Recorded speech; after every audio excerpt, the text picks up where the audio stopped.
My first impression of people are rarely ever wrong. Oh, how nice of you to like me after you've known each other for such a comparatively short time.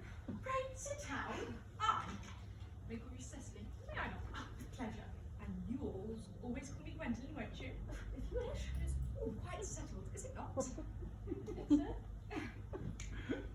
Perhaps it might be a favourable opportunity for my mentioning who I am. My father is Lord Bracknell. You've never heard of Papa, I suppose? I don't think so. Outside of the family circle, Papa, I am glad to say, you're entirely unknown. The home seems to be the real sphere for man.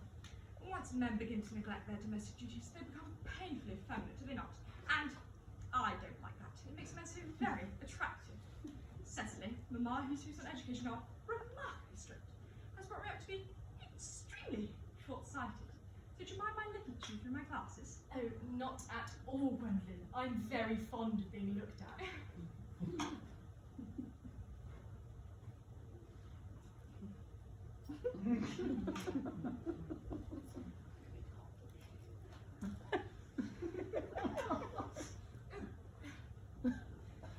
You're here on a short visit, I suppose. No, I live here. Really? Some female relative who fancy years resides here also, or your mother? I have no relations. In fact, I have no mother either. Indeed. My dear guardian, with the assistance of Miss Prison, has the arduous task of looking after me. Your guardian? Yes, I'm Mr. Worthing's ward. Yeah. Strange. You never mentioned to me. This ward. How secretive. Yeah. But it grows more interesting hourly.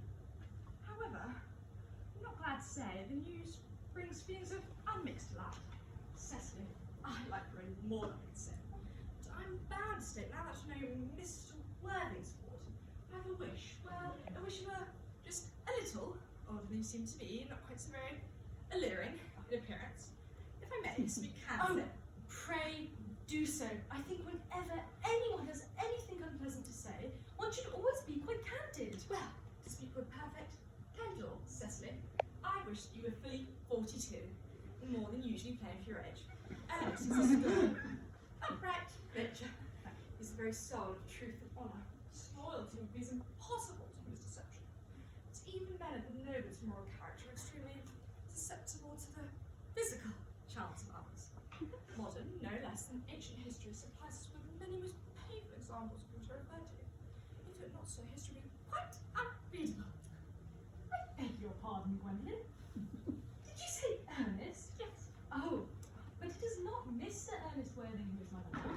It is his brother, his elder brother. Ernest Danielewicz, to me, he's a brother. Well, I'm sorry to say that they haven't been on the best of terms lately. Ah, that counts for it. Now that I think of it, I've never heard any man mention his brother. The subject seems distasteful to most men.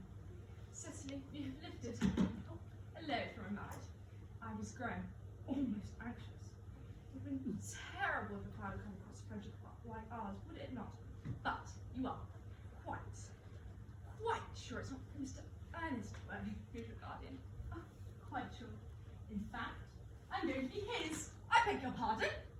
My dearest Gwendolyn, there is no reason why I should make a secret of it to you. Our little county newspaper is sure to come with fact next week. Mr. Ernest Worthing and I are engaged to be married. My darling Cecily, I think there must be some slight error. For Mr. Ernest Worthing is engaged to me. You appear in the Morning Post Saturday at the latest. I'm afraid you must be under some misconception. I was supposed to be exactly, well, 10 minutes ago. Yes, that's certainly very curious. If you asked me to be his wife yesterday afternoon, at 5:30, if you care to verify the incident, pray do so. I never travel out my diary. One should always have something sensational to read on the train. I'm so sorry to Cecily. The news brings any disappointment to you, but I'm afraid I have the prior claim. It would distress me more than I can tell you, my dear Gwendolyn, if I caused you any mental or physical anguish.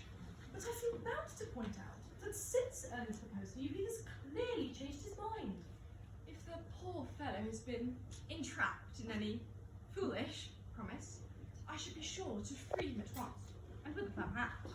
Whatever unfortunate entanglement my dear boy has gotten himself into, I will never reproach him with it once we are married. Do you allude to me, Miss Cardew, as an entanglement? You are presumptuous. On an occasion of this kind, it becomes more than a moral duty to speak one's mind. It becomes a pleasure. You suggest, Miss Fairfax, that I attract Ernest into an engagement? How dare you! This is no time for wearing a shallow mask of manners. When I see a spade, I call it a spade. I'm glad to say I have never seen a spade. It's very obvious our social spheres have been widely different.